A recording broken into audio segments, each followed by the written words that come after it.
Jusqu'à ce que...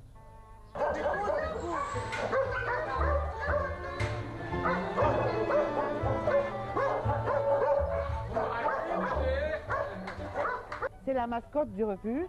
Il a été adopté 2 fois.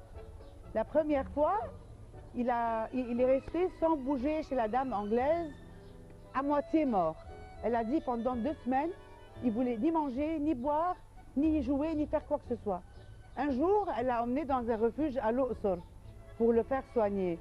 Dès qu'il s'est approché du refuge, il a entendu les aboiements des chiens, il a commencé à remuer la queue et à revivre. Il a ressuscité. Elle a dit non, ce chien n'est pas heureux chez moi, sûrement il veut revenir à Ster. Donc elle m'envoie M. Fawzi par l'aéroport, on l'a attendu, on l'a ramené ici. Une deuxième fois, une jolie jeune fille, qui s'appelait Samar je pense, très gentille, avec un grand jardin qu'il a adoré. Elle l'a emmené chez elle, elle l'a adopté. Il cherchait dans le jardin des espaces de la muraille pour s'échapper. Donc elle l'a ramené. Une fois qu'il est revenu ici, il était tout heureux d'être avec ses copains et de rester au refuge. Donc on a décidé que M. Fawzi sera la mascotte du refuge et ne partira plus jamais. Il ne veut pas être adopté. Mais c'est un cas unique. Hein? Il aime ses copains que vous n'avez pas vus dedans, il aime l'endroit et il est le big boss, il est très gâté, les femmes l'adorent, les visiteuses. Qu'est-ce qui lui manque alors? Il mange bien, comme vous voyez. Ouvrir un centre pour la protection animale, un refuge pour les animaux en Égypte, franchement, et sans me vanter, mais il faut beaucoup de courage, beaucoup. On a été attaqué, même dans les programmes de télévision, il y a 11 ans, on faisait de nous des comics pour faire rire les gens.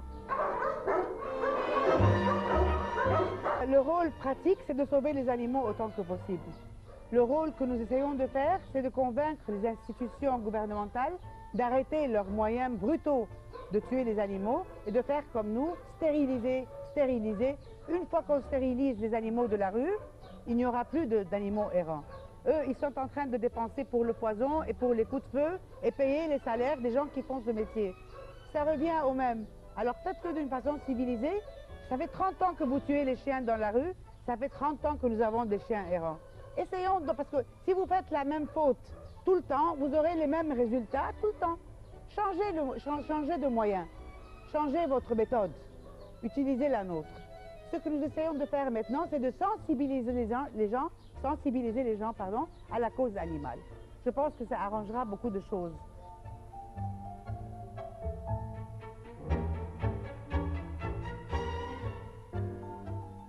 Il y a eu une association internationale qui nous a appris comment attraper les animaux, comment leur lancer même, il y a une injection d'anesthésie. Comme vous voyez dans Animal Planet par exemple. Voilà, on fait ça. Vous savez, quand on veut faire quelque chose, on le fait. Ça coûte rien du tout. J'héberge tous les chiens et tous les chats. La majorité d'entre eux sont des chiens typiquement égyptiens, des chiens baladi comme on appelle, et des chats baladi aussi. Chez moi, à la ferme, j'ai des ânes, j'ai des moutons, j'ai eu des chevaux très maltraités, mais qui ont au moins passé quelques mois ou une année avec bonne nourriture et câlin chez moi. L'endroit est très beau, c'est à Sahara, la ferme de mon mari. Il m'a donné une petite parcelle de terre pour mettre mes animaux aussi, parce que le refuge ne suffit pas. Et les ânes, il faut les voir, parce qu'ils ont une belle histoire. Il y avait un âne qui avait été battu à mort, qui avait une patte cassée et qui traînait un chariot à Guise. Là, je m'arrête en voiture et je demande à celui qui le traînait, je dis, mais qu'est-ce qu'il a votre âne? Pourquoi est-ce que ça monte et ça descend, votre charrette? Il m'a dit, non, parce qu'il a une patte cassée. Je dis, bon, arrête, je vous l'achète. Il me dit, ok, achetez-le. J'arrête la voiture, j'arrête un camion, je mets l'âne dessus et je transporte l'âne jusqu'à la ferme et j'amène le vétérinaire. Il voit l'âne, il me dit, non, madame, cet âne doit être euthanasié, abattu, Yann. Il ne peut pas vivre plus que ça, mais donnez-lui 3 ou 4 jours d'amour, de tendresse et de bonne nourriture. Je viens dans 4 jours pour le piquer. Et creusez-lui une tombe aussi, s'il vous plaît. Au bout de 4 jours, je vous jure que cette histoire est vraie. Bien sûr que j'avais câliné beaucoup, donné beaucoup d'amour, beaucoup de bersim, beaucoup de carottes. Au bout de 4 jours, le vétérinaire revient, me dit, mais madame, qu'est-ce que vous avez fait? Je ne vais pas l'abattre. Il est guéri. Il n'avait besoin que de 4 jours d'amour, de bonne nourriture, il est guéri, il est toujours à Sahara. Il a maintenant, ça fait 8 ans qu'il est avec moi, il doit avoir dans les 30 ans, il est très vieux, il est adorable. Les ânes vivent très longtemps dans les pays où on respecte les animaux. Et les pauvres chez nous qui, eux, travaillent avec les ânes, devraient au moins respecter l'âne, oubliant pour la vie, mais pour ce qu'il coûte. Il coûte 1 millier de livres à présent et plus. Au moins pour son argent. Même pas ça. Même pas ça. Des fois, on nous amène des petits renards, des loups. Parce que les enfants s'amusent, on ne leur a pas appris à respecter les animaux. Donc, ils le volent à sa mère, ils nous l'amènent. Et je les ai adoptés moi-même. Dont une chienne, une pauvre chienne Yorkshire, qui avait 11 ans, qui était aveugle. Et sa maîtresse me l'a amenée ici. Elle m'a dit, ah oui, on vient de lui fermer l'autre œil, elle ne voit plus, elle est trop vieille, nous ne voulons pas. Donc je la prends ici au refuge. Elle n'arrêtait pas de hurler chaque jour. Hurler, hurler, hurler. Un jour, j'ai dit, non, vraiment, je n'arrive plus, j'ai mal au cœur. J'avais très peur pour elle parce que j'avais de grands chiens. Je l'emmène chez moi à la maison. Heureusement, tout s'est bien passé. Elle faisait peur aux grands chiens. Malgré sa cécité, elle ne voyait pas du tout, mais était heureuse de vivre, très intelligente. Même quand je lui disais le mot shampoing, elle me disait grrr, elle comprenait que shampoing, ça veut dire ben, elle détestait ça. Et non, plusieurs animaux que j'ai adoptés, plusieurs. Peut-être 8 ou 9 que j'ai pris de ce refuge. Heureusement que nous avons un papier ici pour l'adoption où il y a 44 questions. Questions-réponses. Dès que quelqu'un me dit c'est pour que les enfants jouent, il est refusé. Dès que quelqu'un me dit je mets le chien sur la terrasse, il est refusé. Dès qu'il me dit je l'attache toute la journée et le soir je le lâche, il est refusé. Parce que c'est ainsi qu'on conçoit le chien en Égypte. Attaché tout le temps, ou bien pour jouer quelque temps, ou bien un petit chiot. Et dès qu'il grandit un petit peu, on n'en veut plus. Donc nous avons 44 questions pour comprendre plus ou moins la personne, comment elle va répondre. Mais il y a aussi le feeling qu'on a acquis à force des années, ça fait 12 ans. On sait qui va vraiment traiter bien un chien et qui ne va pas. Mais il y a beaucoup de gens ici qui pensent qu'un chien est un jouet. Mais un chien est comme un enfant, sauf qu'il ne va pas à l'école. Il y a vaccin, il y a nourrir, il y a baigner, il y a manger, il y a promener. C'est un devoir, et un devoir qui va durer de 8 à 15 ans. Cela dépend de la longueur, la longévité du chien. Mais c'est une grande responsabilité et personne ne vous a obligé à avoir un chien. Ce n'est pas obligatoire. Il faut beaucoup les aimer et leur consacrer du temps, de l'argent et bien sûr beaucoup d'amour. Mon message à travers l'association, respect, respect et respect des créatures de Dieu. Respect.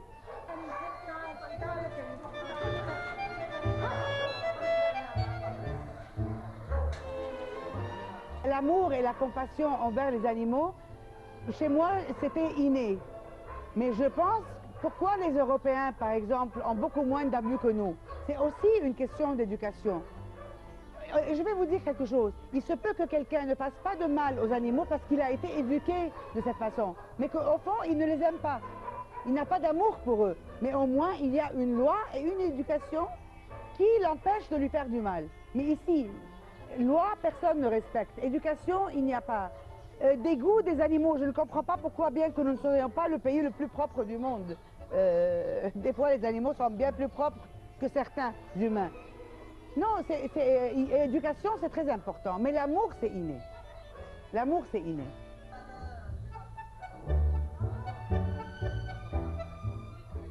Il y a une grande différence entre une personne qui aime les animaux et une personne qui ne les aime pas.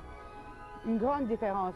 En tous les cas, de mon côté, une personne qui n'aime pas les animaux, pour moi, est à moitié écartée de ma vie.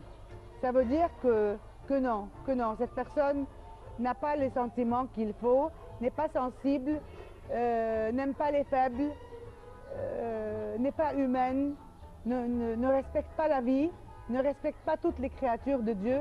Il y a quelque chose qui cloche en cette personne. Par contre, une personne qui aime les animaux gagne mon cœur très facilement.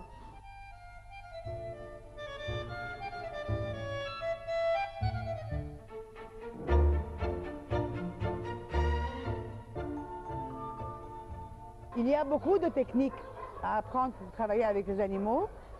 Il y a des livres de philosophie, il y a des livres sur l'attitude des animaux et leur comportement qu'il faut étudier. Comment faire pour ne pas se faire mordre? Comment faire pour vous protéger vous-même? Parce qu'après tout, c'est des animaux, s'ils se disputent ensemble, comment faire? C'est toute une technique, c'est un apprentissage. Et je demande à tous ceux qui veulent faire comme moi, je serai très heureuse s'ils le fassent, il faut lire beaucoup, lire beaucoup.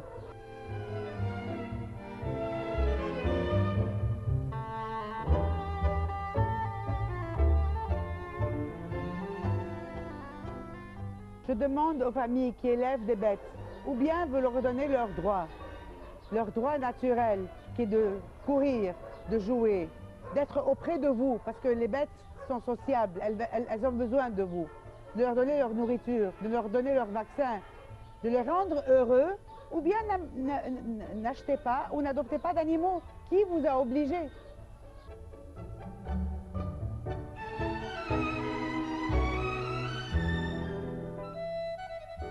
Oui, au marché du vendredi, nous allons souvent.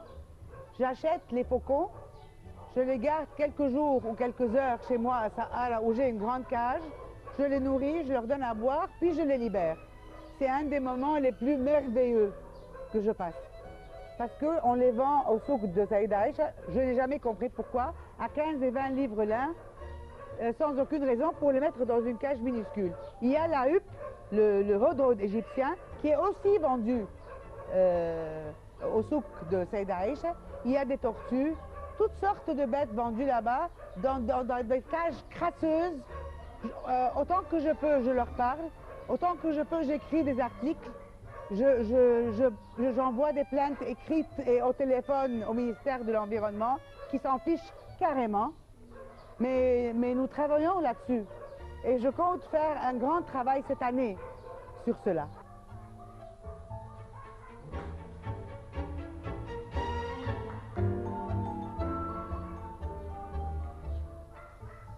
Franchement, la femme égyptienne a tout mon respect. Elle est très énergique, elle est forte, elle s'est prouvée pendant la Révolution. C'est elle la meneuse maintenant. C'est elle qui descend dans la rue, c'est elle qui proteste.